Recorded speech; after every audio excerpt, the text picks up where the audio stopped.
बिस्मिल्लाहिर्रहमानिर्रहीम। साथियों, मैं यहाँ हाकिम अली नारे जो अॼु साइंस जो हिकिड़ो टॉपिक फोटोसाइंथिसिस यानी रोशनाई तरकीब वारे अमल ते ॻाल्हाईंदासीं।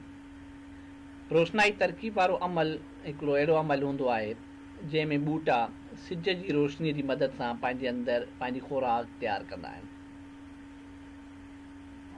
हीउ जेको फोटोसाइंथिसिस जो अमल आहे, इन में सभ खां पहिरियों पहाड़ जे ज़रिए ज़मीन मां पाणी ऐं मिनरल जा मालिक्यूल जेके आहिनि उहे ॿूटे जे हेठें हिसे खां थुड़ जे ज़रिए पन ताईं पहुचनि था पिया।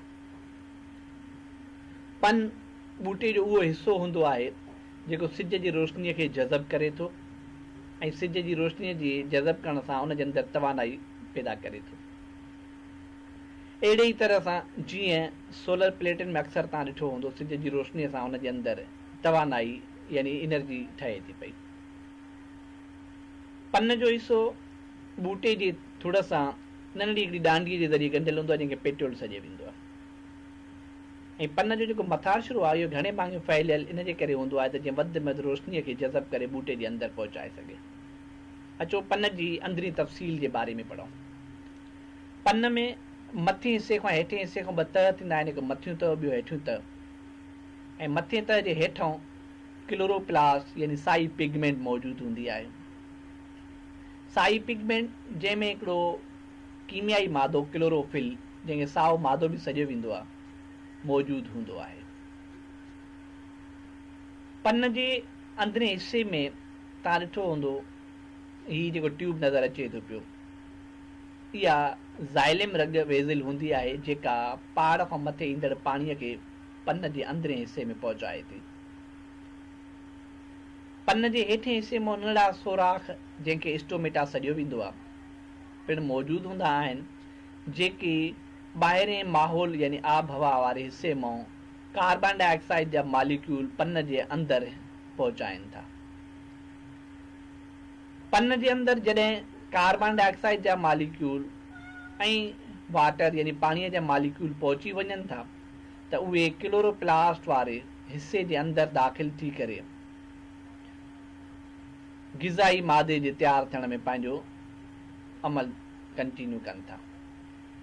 जॾहिं कार्बन डाइऑक्साइड जा मालिक्यूल ऐं पाणी जा मालिक्यूल क्लोरोप्लास्ट जे अंदरि तमामु घणी तादाद में पहुचनि था त सिज जी रोशनी खे इस्तेमालु कंदे क्लोरोप्लास्ट उन्हनि कार्बन डाइऑक्साइड जे मालिक्यूल ऐं पाणीअ जे मालिक्यूल खे ॿियनि शयुनि में जेके ग्लूकोज ऐं ऑक्सीजन हूंदा आहिनि उन्हनि में तब्दील कनि था।